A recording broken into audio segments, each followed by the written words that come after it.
श्रीपादराजं शरणं प्रपद्ये। श्रीसिद्धमङ्गलस्तोत्रम् श्रीमदनन्ता श्रीविभूषिताप्पललक्ष्मी नरसिंहराजा। जय विजयी भव दिग्विजयी भव श्रीमदखण्डा श्रीविजयी भव। श्रीविद्याधरी राधसुरेखा श्रीराखीधर श्रीपादा। जय विजयी भव दिग्विजयी भव श्रीमदखण्डा श्रीविजयी भव। माता सुमती वात्सल्यामृता परिपोषित जय श्रीपादा। जय विजयी भव दिग्विजयी भव श्रीमदखण्डा श्रीविजयी भव। सत्य ऋषीश्वर दुहितानन्दन बापनार्यनुत श्रीचरणा। जय विजयी भव दिग्विजयी भव श्रीमदखण्डा श्रीविजयी भव।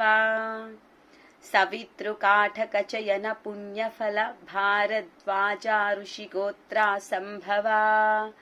जय विजयी भव दिग्विजयी भव श्रीमदखण्डा श्रीविजयी भव। दो चौपाति देव लक्ष्मी घन संख्या बोधित श्रीचरणा।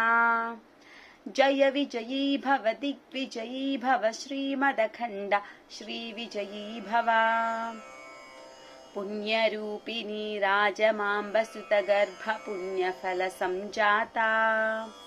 जय विजयी भव दिग्विजयी भव श्रीमदखण्डा श्रीविजयी भव। सुमती नंदन नरहरि नंदन दत्त देव प्रभु श्रीपादा। जय विजयी भव दिग्विजयी भव श्रीमदखण्डा श्रीविजयी भव। पीठिकापुर नित्य विहारा मधुमति दत्ता मंगलरूपा। जय विजयी भव दिग्विजयी भव श्रीमदखण्डा श्रीविजयी भव। इति श्री सिद्धमंगलस्तोत्रम्। శ్రీపాద శ్రీవల్లభ చరితామృతము అధ్యాయము 2. శంకరభట్టునకు శ్రీ సిద్ధయోగీంద్ర దర్శనం. నేను శంకరభట్టు మరుత్వమలైనందు కలిగిన వింత అనుభవములను మనసులో మననం చేసుకుంటూ శ్రీపాద శ్రీవల్లభుల వారి దివ్యనామాన్ని స్మరిస్తూ ప్రయాణం చేయసాగి తిని మార్గమధ్యములో అనేక పుణ్యక్షేత్రాలు దర్శించి తిని ఎవరిని ఏమీ యాచించకుండగానే నాకు భోజనము సిద్ధించడిది. ఇది ఒక అపూర్వ అనుభవము. పాండ్య దేశంలోని కదంబవనం చేరేసరికి నా శరీరంలోని బరువు క్రమక్రమముగా తగ్గుతున్నట్లు అనిపించినది. ఆ ప్రాంతంలో మహాప్రభావం కలిగిన శివలింగం ఉన్నది. అచట ఈశ్వర దర్శనం అయిన తరువాత నా కాళ్ళు బరువెక్కసాగినవి. నేను ఆ శివాలయంలోనే కొంతసేపు ఆగి తిరిగి ప్రయాణం చేయసాగి తిని దగ్గరలో ఒక ఆశ్రమం కనిపించినది. అందు శ్రీ సిద్ధేంద్ర యోగి అనే మహాత్ములున్నారు. వారి పాదపద్మములకు ప్రణమిల్లిన తదుపరి నా శరీరం దూది పింజ కంటే కూడా తేలికగా అయినది. నేను శరీరంలో ఉన్నాను అనే జ్ఞానం ఉన్నది, కానీ శరీరం యొక్క బరువు దాదాపు శూన్యం అనిపించినది. కరుణాంతరంగులైన ఆ మహాగురువులు ప్రేమతో నా శిరస్సును నిమిరి శ్రీపాద శ్రీవల్లభ దర్శన ప్రాప్తిరస్తు అని ఆశీర్వదించినారు. శ్రీ యోగివరేణ్యులు ఈ విధంగా సెలవిచ్చినారు. నాయన శంకరభట్టు, నీవు దర్శించిన ఆ శివలింగము మహామహిమాన్వితమైనది. పూర్వం దేవేంద్రుడు అనేక మంది రాక్షసులను జయించినాడు. కానీ ఒక రాక్షసుడు తప్పించుకొని పారిపోయి తపస్సు చేయసాగినాడు. అయితే తపస్సులో ఉన్న ఆ రాక్షసుని ఇంద్రుడు నిర్దాక్షిణ్యముగా చంపివేసినాడు. తపస్సులో ఉన్నవాని హత్యాపాతకము వలన దేవేంద్రుడు కళావిహీనమైపోయాడు. తన పాప ప్రక్షాళనం కోసం ఇంద్రుడు అనేక పుణ్యస్థలముల సందర్శనం చేసినాడు. పాండ్య దేశంలోని ఈ కదంబవనమునందలి శివలింగము మహాశక్తివంతమొకట వలన ఇంద్రుడు కదంబవనం చేరుసరికి అతనిలో నివసిస్తున్న పాపాల సమూహం అకస్మాత్తుగా తొలగిపోవటం వానికి ఆశ్చర్యాన్ని కలుగజేసింది. ఈ క్షేత్రంలో ఏదో గొప్పదనం ఉన్నదని నలుమూలలా పరిశీలించగా ఇంద్రునికి ఒక శివలింగము కనిపించినది. ఇంద్రుడు భక్తితో ఆ లింగాన్ని అర్చించి ఆ స్వయంభూలింగానికి శివలింగానికి ఆలయం నిర్మించినాడు. ఆ విధముగా అది దేవేంద్ర ప్రతిష్ఠితమైన శివలింగము. ఆ శివలింగము సమస్త పాపహరం సర్వమంగళప్రదం. విశేష పుణ్యవంతులైన వారికి మాత్రమే ఆ శివలింగ దర్శనం సాధ్యం.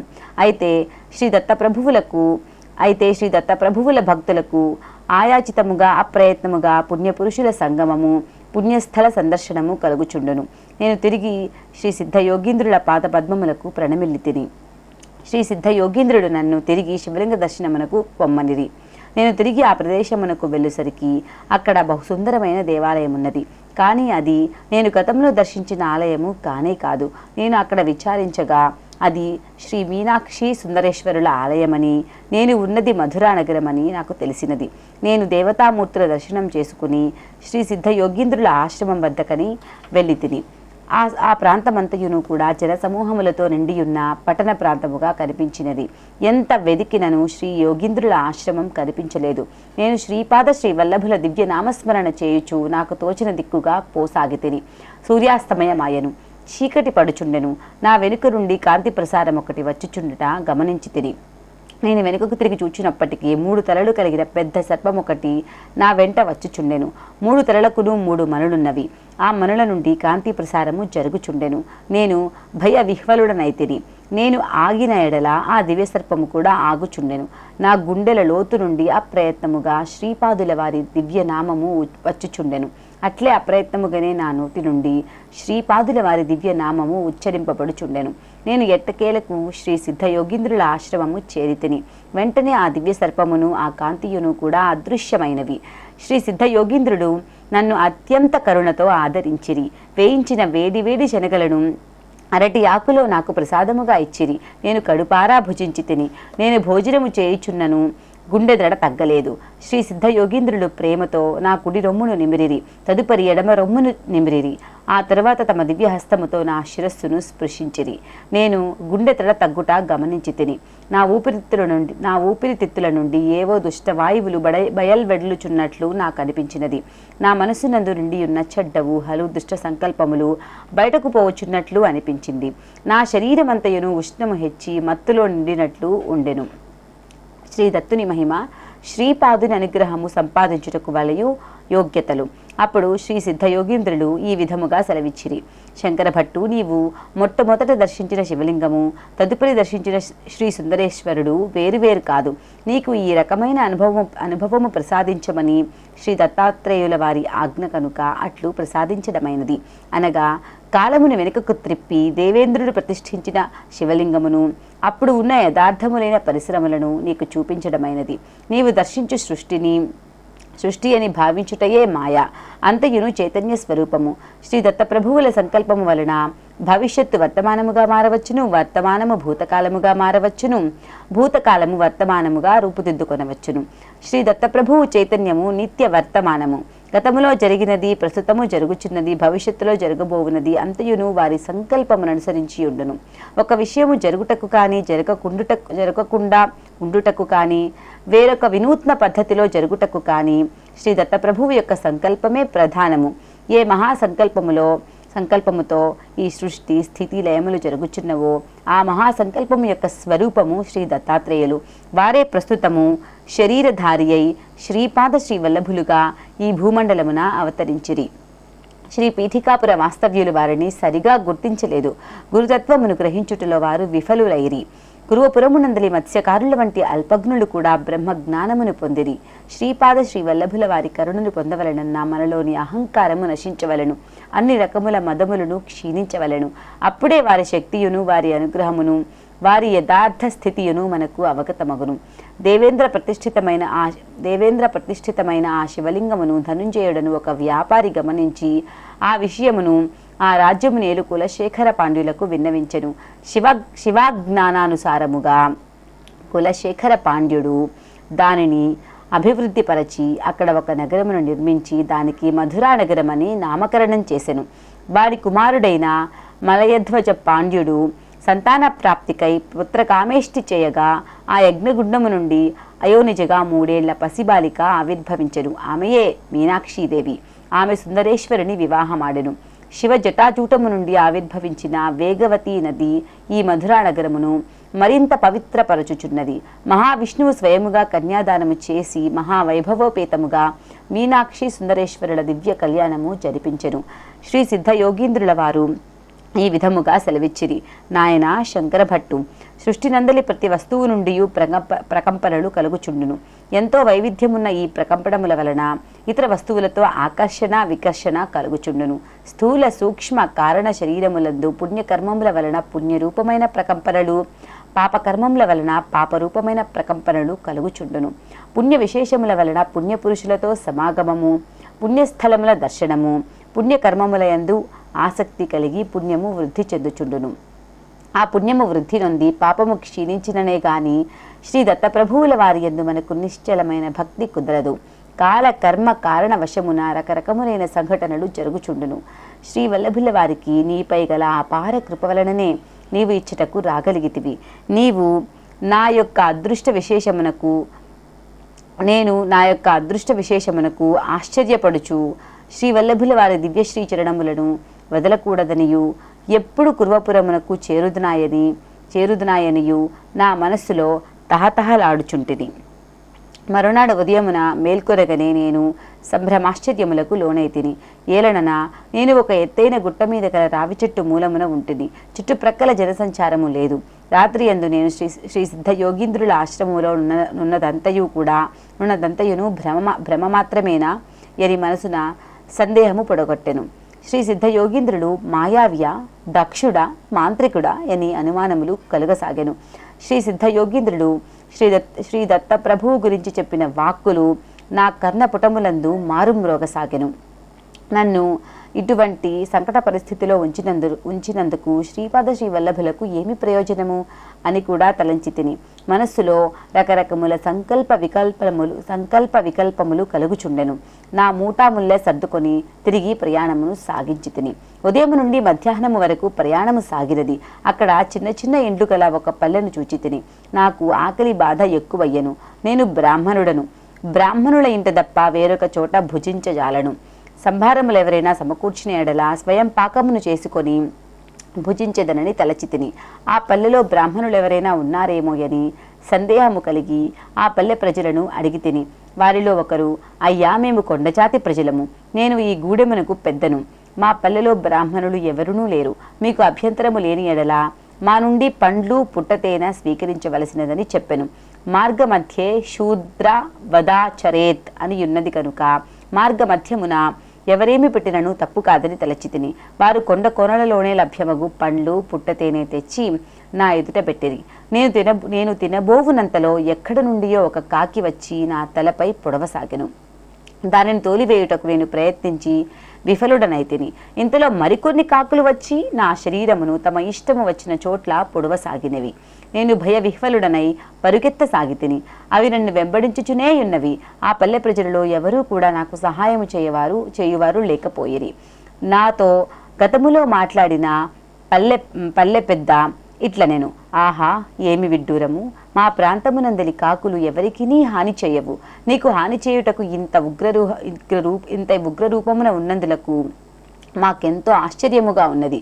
నీవు ఎవరైనా సిద్ధపురుషుని నిందించుటయో అవమానించుటయో చేసి ఉన్నావు. వారి శాప ఫలితముగా ఇటువంటి శిక్షను పొందుచున్నావు.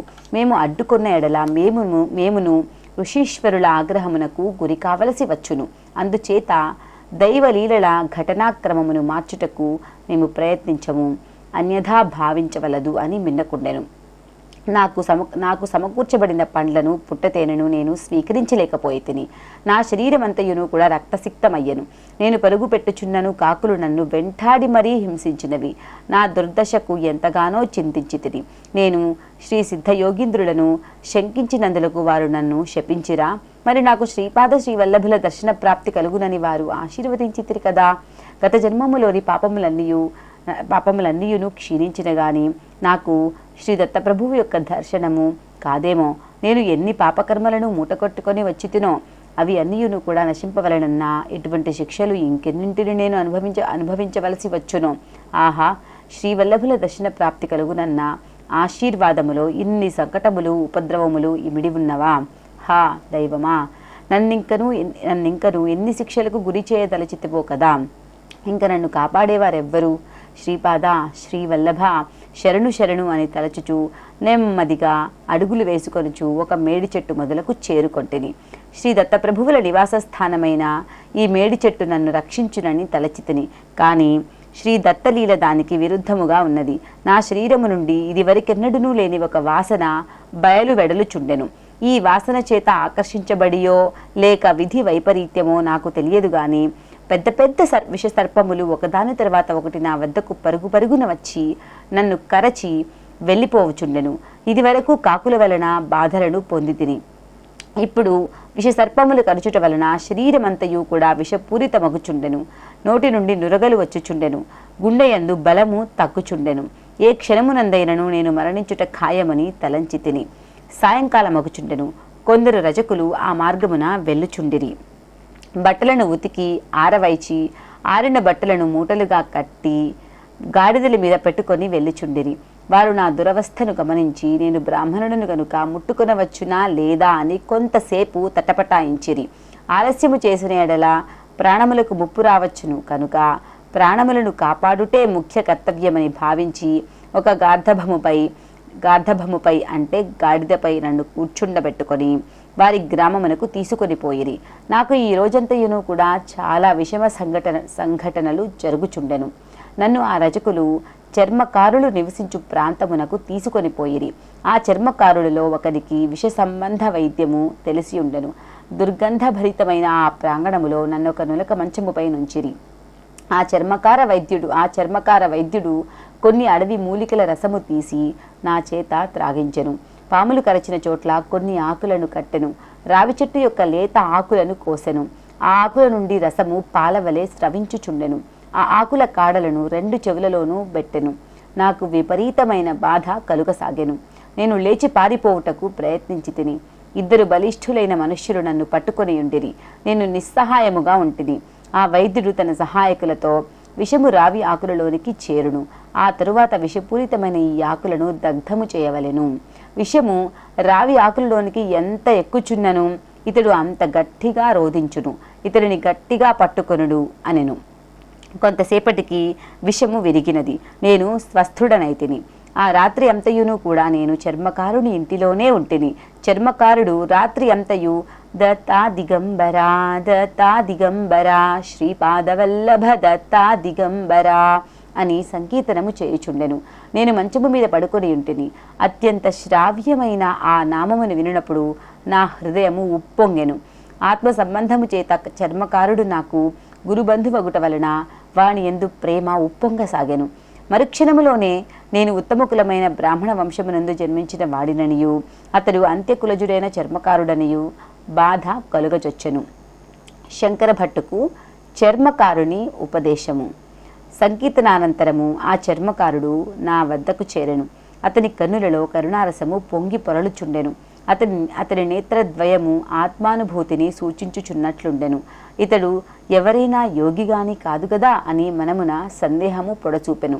అతడు నా వైపు చూచి ఇట్లు చెప్పసాగెను. అయ్యా, నా పేరు వల్లభదాసు. నేను చర్మకారుడనే, అంత్యజుడనే, సందేహము లేదు. అయితే నేను మీకు కొన్ని సంగతులను చెప్పదలిచినాను. మీ పేరు శంకర భట్టు అనియు మీరు శ్రీపాద శ్రీ వల్లభుల వారి దర్శనమునకు పోవుచున్నారనియు వెళ్ళుచున్నారనియు అంతేగాక మీరు కాకుల చేతను సర్పముల చేతను ఎందులకు బాధ పెట్టబడినారో కూడా నాకు తెలియను అనెను. నేను దిగ్భ్రాంతికి లోనైతిని. బహుశా ఇతడు కొంత జ్యోతిష్య విద్యలో పరిశ్రమ చేసి పాండిత్యమును సంపాదించననుకొంటిని. వెంటనే వల్లభదాసు ఇట్లనెను. అయ్యా, నేను జ్యోతిష్కుడను కూడా కాను. శ్రీ పీఠికాపురము పాండిత్య ప్రకర్ష కలిగిన వారికి పుట్టినిల్లు. సాక్షాత్తు సాంగ వేదార్థ సామ్రాట్టు అని పేరు పొందిన పండిత మల్లాది బాపన్నావధానులు గారు నివసించిన పుణ్యభూమి. వేదములు ఏ పరతత్వమును గురించి వర్ణించినప్పుడు నేతి నేతి అని అలసిపోయినవో ఆ పరతత్వమే శ్రీపాద శ్రీవల్లభులుగా జన్మించిన పుణ్యభూమి. శుష్క వేదాంతము, అర్థము లేని తర్క వితర్కములు శ్రీపాద శ్రీవల్లభుల అనుగ్రహమును పొందించజాలవు. శ్రీవల్లభుల కరుణ పొందుటకు పాండిత్య ప్రకర్షల ఆవశ్యకతయే లేదు. పైగా పాండిత్య జనిత అహంకారము వలన మనము వారి నుండి ఎంతో దూరముగా విసిరివేయబడుదుము. నిన్ను పొడిచిన కాకులు గత జన్మములో పీఠికాపురములో నివసించిన మహా పండితులు. వారు శ్రీవల్లభుల వారి దివ్యతత్వమును గుర్తించలేక, వారిని దత్తప్రభువుగా గమనించలేక జీవితమంతయును కూడా వ్యర్థము గావించుకొనిరి. వారు వేదమును తలక్రిందగా వప్పజెప్పగలరు, కాని ఫలితమేమి? క్రమము, ఘట, జట, స్వాధ్యాయాలు అను మాటలను పలుకుచూ వారు తమ అహంకారమును ప్రదర్శించుకొనిరి. వారు చనిపోయిన తరువాత స్వర్గలోకమునకు పోయిరి. ఇంద్రుడు వారిని ఎంతగానో కొనియాడెను. ఆహా, మీరు క్రమాంతలు, మీరు ఘనాపాటి, మీరు జటి, ఓహో మీరు తర్క ప్రవీణులు, ఎంతటి భాగ్యము! ఎన్ని వందల ఎన్ని వేల మార్లు వేదమును వెల్లవేసియుండిరి. ఎంత పుణ్యము, ఎంత పుణ్యము! ఆ పుణ్య విశేషము చేతనే మీరు ఇంద్రలోకమునకు రాగలిగితిరి అని పొగడ్తలతో ముంచెత్తెను. ఇంద్రలోకములందలి సమస్తములైన వారలు వారిని ఎంతగానో పొగిడిరి. అయితే వారు ఆకలిచే నకనకలాడిరి. స్వర్గమున అమృతము లభించును, దాని వలన ఆకలి దప్పులుండవు అని వారు వినియుండిరి.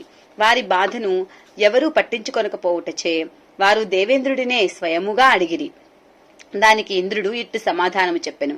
వేదము ప్రభువు యొక్క ఉచ్ఛ్వాస నిశ్వాస రూపము. ప్రభువు అనంతుడు, మరణ రహితుడు. అందుచేత వేదములు కూడా అనంతములైనవి. సర్వధర్మములకును మూలము వేదములే. వేద పఠనము వలన మీరు ప్రభువును స్తుతించినట్లే దానికి ప్రతిఫలముగా దేవతలమైన మేము కూడా మిమ్ములను ఎంతగానో స్తుతించుచున్నాము. లేని ఎడల నా నుండి మీరు స్తుతింపబడుట సాధ్యమా? ఎవరికైనా భోజనము కావాలనన్నా వారు ఇతరులకు భోజనము పెట్టి ఉండవలెను. ఎవరైనా ఒక గింజను దానము చేసిన ఎడల దేవతలమైన మేము దానిని 1000 గింజలుగా చేసి ప్రతిఫలముగా వారికి ఇవ్వగలవారము. అసలు మీరు దానమే చేయనప్పుడు మేమేమి చేయగలము? మీరు వేదోచ్చారణ చేసినందువలన అనంత ఫలము మీకు కలిగినది. కావున మీరు ఇంద్రలోకమునున్నంత వరకు స్వేచ్ఛగా ఉండవచ్చును, తదుపరి మరో లోకమునకు పోవచ్చును. ఈ రకముగా మీరు అనంతకాలము స్వేచ్ఛగా ఉండవచ్చును. ఇంద్రుడి వచనములు విన్నవారు సంకట స్థితికి లోనైరి. అయ్యో, ఆకలి తప్పికలతో నిరాహారముగా అనంతకాలము జీవించియుండుట దుర్భరమైన శిక్షయేనని వారికి తోచినది. ఇంద్రుడు మరలా ఇట్లు పలికెను. మీరు పవిత్రమైన పాదగయా క్షేత్రమునందు నివసించియు పితృదేవతలకు పిండోదకములు ఇచ్చినప్పుడు, ఆబ్దికములు పెట్టినప్పుడును శ్రద్ధారహితముగా చేసిరి. మీరు ఎల్లప్పుడూ కూడా శ్రాద్ధ కర్మలకు ఎంత ధనము ఖర్చైనది, ఎంతటి రుచికరములైన ఆహార పదార్థములను భుజించుచుంటిమి అను ధ్యాసలోనే ఉంటిరే గాని శ్రాద్ధ కర్మలను చేయునప్పుడు కావలసిన శ్రద్ధాభక్తులతో లేరు. దానితో పితృదేవతలకు ఉత్తమగతులు ప్రాప్తించలేదు. మీరు మీ వారసులు కూడా ఇదే విధముగా చేయుచుండిరి. మా తల్లిదండ్రులు దీర్ఘకాలము జీవించిరి. ఆహా, ఎంత ఆహారము వృధాగా ఖర్చయినది, వారి వైద్య సదుపాయములకు ఎంత ధనము దుర్వ్యయమైనది అని చింతించుచు ఉండేటి సంతానమును కలిగి ఉండిరి. సాక్షాత్తు శ్రీమన్నారాయణుడు శ్రీపాద శ్రీవల్లభ రూపమున మీ మధ్యనే అవతరించి తరుణోపాయమును చూపుచుండగా మీరు వారిని దుర్భాషలాడిరి. వ్యర్థ తర్క వితర్కములను చేసిరి. భగవానుడికి చెప్పబడిన అన్ని శుభలక్షణములు, సర్వాంతర్యామిత్వము, సర్వజ్ఞత్వము, సర్వశక్తిమత్వము వంటి అవతార లక్షణములన్నీ కూడా స్పష్టముగా వారిలో కనిపించుచున్నను శ్రీపాద శ్రీవల్లభులను దత్తావతారముగా గుర్తించలేని అంధులైతిరి. శ్రీపాద శ్రీవల్లభుల వారి పవిత్ర నామోచ్చారణ చేత పవిత్రమైన శరీరము గల వ్యక్తి యొక్క రక్తమును మీరు పానము చేసిన తదుపరి మీకు ఉత్తమ గతులు కలుగునట్లును, అంతవరకు పితృదేవతా రూపమైన వాయసు రూపములోనే ఉండునట్లును నిర్ణయింపబడినది. శంకర భట్టు ఆ కారణము చేతనే వారు కాకులుగా జన్మించి పూర్వ పుణ్య వశమున నీ శరీరమందరి రుధిరమును పానము చేసి తద్గతిని పొందిరి అని శ్రీ వల్లభదాసు పలికెను. అంతట నా ఎదురుగా ఉన్న వల్లభదాసు సామాన్య వ్యక్తి కాదనియు శ్రీపాద శ్రీ వల్లభుల కరుణ వారిపై సంపూర్ణముగా కలదనియు నేను గుర్తించి తిని. శ్రీ వల్లభదాసు ఇట్లు పలికెను. అయ్యా, మీ శరీరము నుండి వచ్చు వాసన చేత ఆకర్షింపబడిన సర్పములు మిమ్ము కాటువేసిన తదుపరి సద్గతిని పొందినవి. అప్పుడు నేను అయ్యా వల్లభదాసు మహాశయ, ఆ సంఘటన ఎందుకు జరగవలసి వచ్చినది? ఈ రకముగా నా శరీరము కాకులకును సర్పములకును ఇతరమైన జీవజంతువులకును ఆహారముగా వినియోగపడినట్లయినా నాకు చాలా సంకటముగా ఉండును. ఎప్పుడు ఏ ప్రాణి నా మీద దాడి చేయునో అని చాలా భయముగా ఉన్నది అని అంటిని. అందుకు శ్రీ వల్లభదాసు, అయ్యా, ఇదంతయును కూడా శ్రీవల్లభుల వారి వినోదభరితమైన లీల. నీవు అటువంటి భయము చెందవలదు. ఇక మీదట ఇటువంటి ఉపద్రవములు జరుగవు. ప్రాణములు ఇచ్చిన వానికే ప్రాణములను తీయు అధికారము కూడా ఉండును కనుక అటువంటి అధికారము భగవంతునికి తప్ప మరెవ్వరికి కూడా ఉండదు.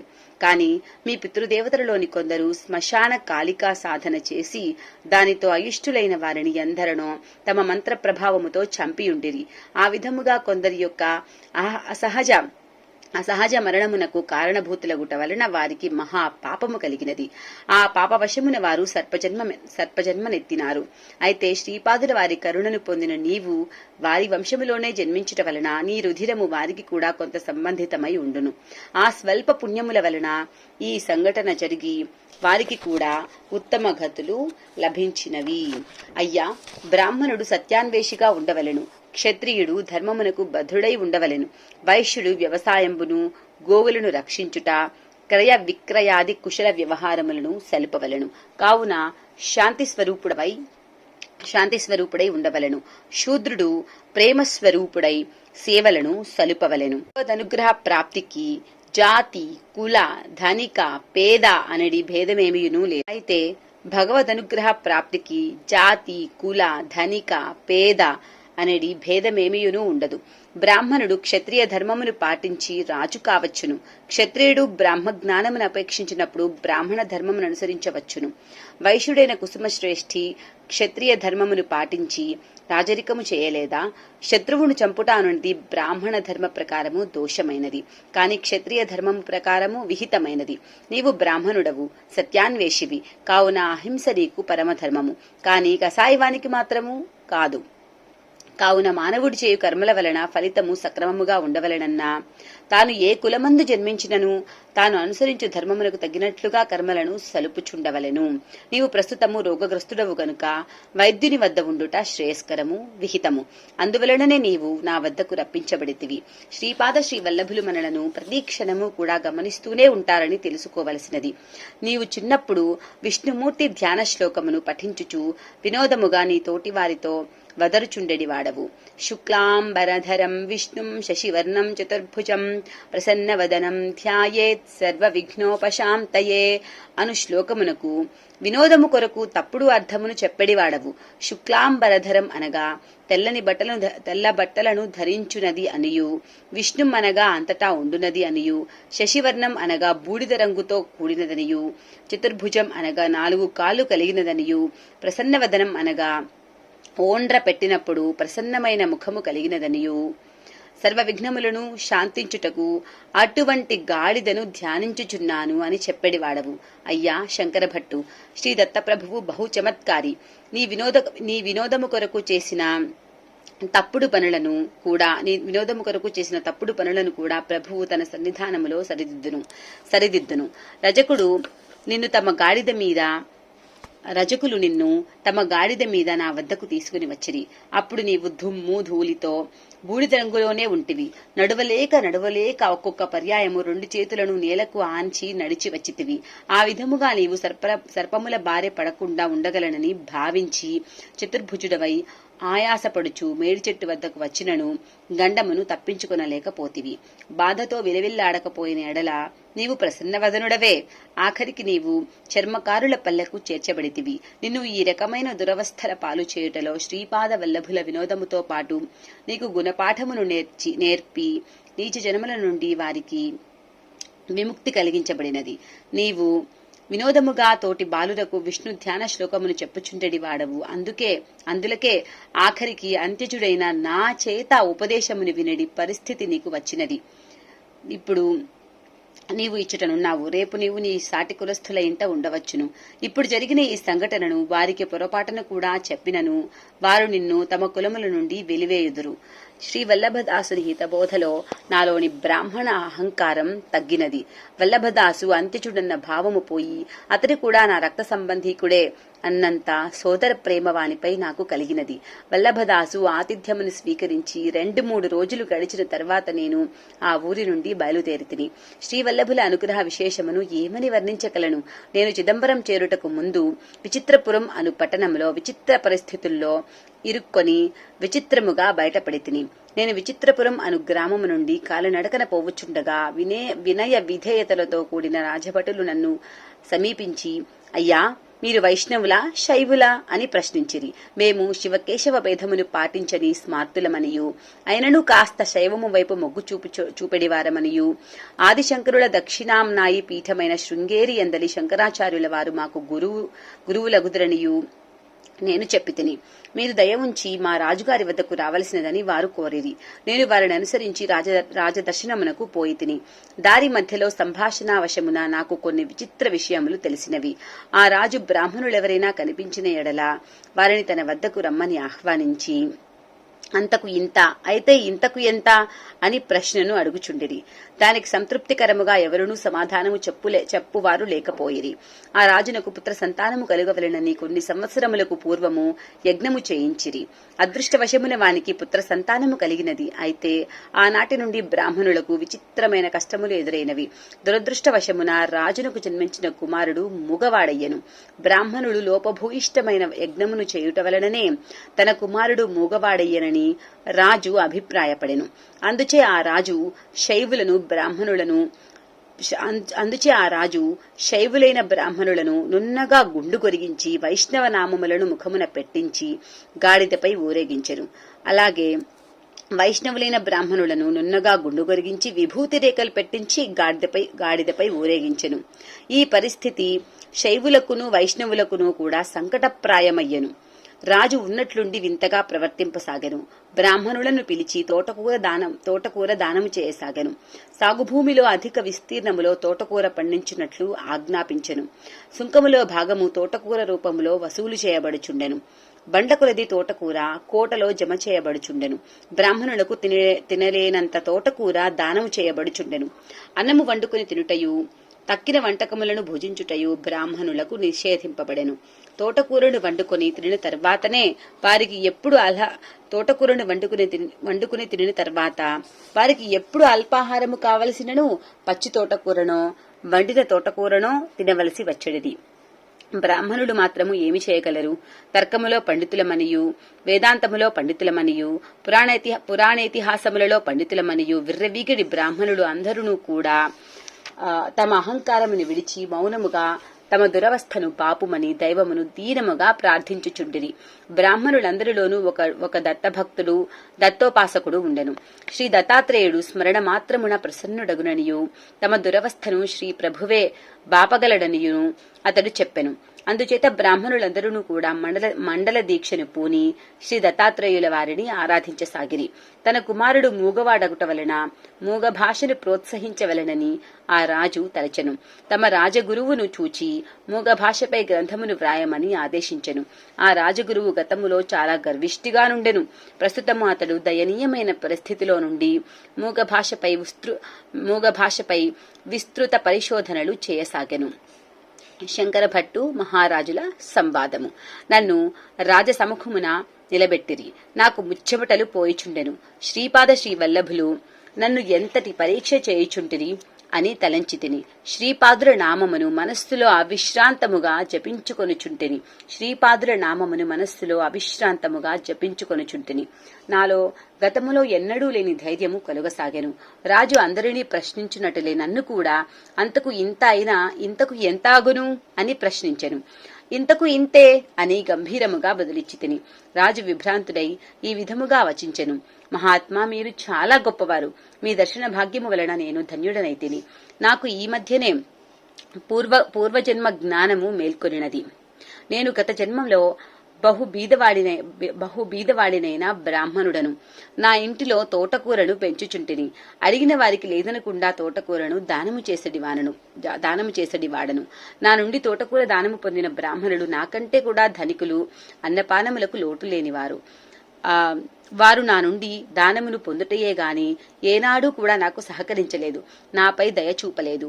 ఆర్థికములకు గాని వివాహములకు గాని వారి తరపున నన్ను పంపినప్పుడు విశేషముగా దక్షిణలు సంభావనలు వచ్చడివి. అందుండి 100 వంతులలో 1 వంతు మాత్రమే నాకిచ్చి 99 వంతులు వారే స్వీకరించడివారు. శ్రమణాది ఫలితం వారిది అన్నట్లుగా ఉండేది. పైగా నా ఇంటి నుండి తోటకూరను ఉచితముగా పొందడివారు. నేను కటిక దరిద్రమునే అనుభవిస్తూ తోటకూరను మాత్రము యథావిధిగా దానము చేస్తూనే ఉండేవాడను. ఆ బ్రాహ్మణుడు తోటకూర ఎంతో రుచిగా ఉన్నదనియు ప్రతిరోజు తినుట వలన హాని ఏమీయూ జరుగుదనియు చెప్పుచుండిరి. కాలచక్రము గిర్రున తిరిగినది. పూర్వజన్మలో నేను కటిక దరిద్ర స్థితిలో ఉండి కూడా తోటకూర దానము చేయుట వలన ఈ జన్మలో రాజుగా జన్మించి తిని. పూర్వజన్మలో నా వద్ద తోటకూర దానము పొందిన ఆ బ్రాహ్మణుడు ఈ జన్మలో నా రాజ్యములోనే బ్రాహ్మణుడిగా జన్మించిరి. ఆ విధముగా నేను వారి కంటే ఎన్నో రెట్లు ధనవంతుడిగను శ్రేష్ఠుడిగను జన్మించి తిని. తోటకూర దానము చేయటం వలన రాజైతిని కదా, మరి ఇప్పుడు అప్పటికంటే ఎన్నో రెట్లు బండ్ల కొలది తోటకూర దానము చేయుచున్నాను. ఈ దానమునకు ప్రతిఫలముగా నేను పొందబో మహోన్నత స్థితి ఏమిటి అని ఈ వింత ప్రశ్నను వేసి తిని. దానికి మీరు మాత్రమే సరియైన సమాధానము చెప్పితిరి అని ముగించెను. అంతట నేను, రాజా, పూర్వజన్మలోని పరిస్థితుల దృష్ట్యా మీ వద్దనున్న తోటకూర ఎంతో విలువైనది. అయితే ప్రస్తుతము మీరున్న అత్యున్నత స్థితి దృష్ట్యా ఆ తోటకూర అత్యల్పమైనది. మనులు, రత్నములు, బంగారము వంటివి దానము ఇయ్యదగిన ఈ స్థితిలో కూడా మీరు తోటకూర ఎంత దానము చేసినను అందుకు 100 రెట్టు తోటకూర మీకు లభించును గాని అంతకంటే మరేమీ రాదు అని అంటిని. నా మాటలకు రాజు ఎంతో సంతోషించెను. నేను యథాలాపముగా ఇచ్చిన జవాబునకు రాజు తన స్వీయ పూర్వజన్మ కారణము తెలుపుట నా మనస్సునకు ఊరట కలిగించినది. శ్రీచరణులు కృపా విశేషమున గాడిదను అధిరోహించడి గండము తప్పినదని భావించి తిని. శుక్లాంబరధరం విష్ణుం అను పవిత్ర శ్లోకమునకు తప్పుడు అర్థము వినోదము కోసము చిన్నప్పుడు చెప్పిన దానికి ఇదివరకే గాడిదను అధిరోహించుట జరిగినది. ఇప్పుడు చాలా అవమానకర పరిస్థితిలో గాడిదనెక్కడి గండము తప్పించినందులకు శ్రీపాద శ్రీ వల్లభుల వారికి నా మనస్సులోని నమస్సులు అర్పించి తిని. ఇక 2వ పరీక్ష ప్రారంభమాయను. రాజునకు అత్యంత ప్రియమైన మోగ భాషలో పరీక్ష మొదలాయను. రాజగురువులు నన్ను పరీక్షించుట మొదలెడిరి. రాజగురువులు తమ వేళ్లను చూపుచూ 1, 2 అని సైగలతో ప్రశ్నించిరి. నీవు అక్కడివే వచ్చుచున్నావా లేక మరొకరు ఎవరైనా తోడున్నారా అను అర్థముతో రాజగురువులు అడుగుచున్నారని నేను అనుకొని ఒక్కడనే వచ్చి తిని అని 1 వేలు చూపించుచు సైగలతో నేను ఉత్తరమిచ్చి తిని. తదుపరి వారు 3 వేలను చూపిరి. 3 సంఖ్య నాకు దత్తాత్రేయుల వారిని స్ఫురింపజేసినది. మీరు దత్తభక్తులా అని ప్రశ్నించితరనుకొంటిని. భక్తి అనున్నది గుప్తముగా ఉండవలసినదని భావించి పిడికిలిని బిగించి చూపి ఇది రహస్యమైన విషయమనియు అది హృదయాంతరంగమునందలి విషయమని తెలియజేసి తిని. దానికి రాజగురువులు తీయటి తినుబండారములు ప్రతిమాలు ధోరణిలో సైగలతో ఇవ్వబోయిరి. నేను అది వలదని వారించుచు నా వద్దనున్న అటుకుల మూటను చూపి అందుండి కొన్ని అటుకులను తీసి వారికిచ్చి తిని. నాకు తీయటి తినుబండారముల కంటే అటుకులయందు ఇష్టము ఎక్కువనియు మీరు కూడా వీటి రుచిని తెలుసుకోవచ్చుననియు నా భావము. అప్పుడు రాజగురువులు ఉదాత్త స్వరముతో రాజా, ఇతడు గొప్ప పండితుడు, వేదాంగములను ఔపోషణ పట్టిన మహాపండితుడని తెలియచున్నది. అప్పుడు రాజగురువులు ఉదాత్త స్వరముతో, రాజా, ఇతడు గొప్ప పండితుడు, వేదాంగములను ఔపోషణ పట్టిన మహాపండితుడని తెలియచున్నది. ఈతడు మూగ భాషలో కూడా మహాపండితుడని శ్లాఘించెను. నాకంతయును కూడా అయోమయముగానున్నది. అప్పుడు రాజగురువు రాజునకు ఇట్లు తెలియపరచెను. రాజా, శివకేశవులని వారు ఇద్దరున్నారు కదా, వారిద్దరూ ఒకటేనా వేరువేరా అని ప్రశ్నించి తిని. 1 వేలు చూపుచూ ఇతడు వారిద్దరు కూడా ఒకటే అని తెలియజేశాను. బ్రహ్మ విష్ణు మహేశ్వరుడని 3 ఉన్నారు కదా అని 3 వేలను చూపితిని.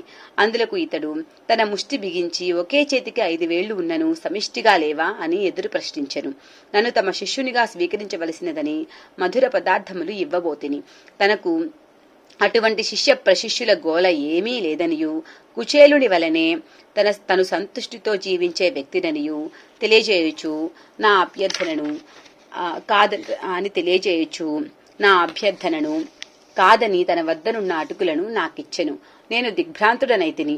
ఆహా, లోకములోని మనస్సులు, వాటి ఆలోచనలు, అర్థము చేసుకుని పద్ధతులు ఎంత విభిన్నమైనవని ఆశ్చర్యపోయితిని. ఇంకా 3వ పరీక్ష, ఆఖరి పరీక్ష.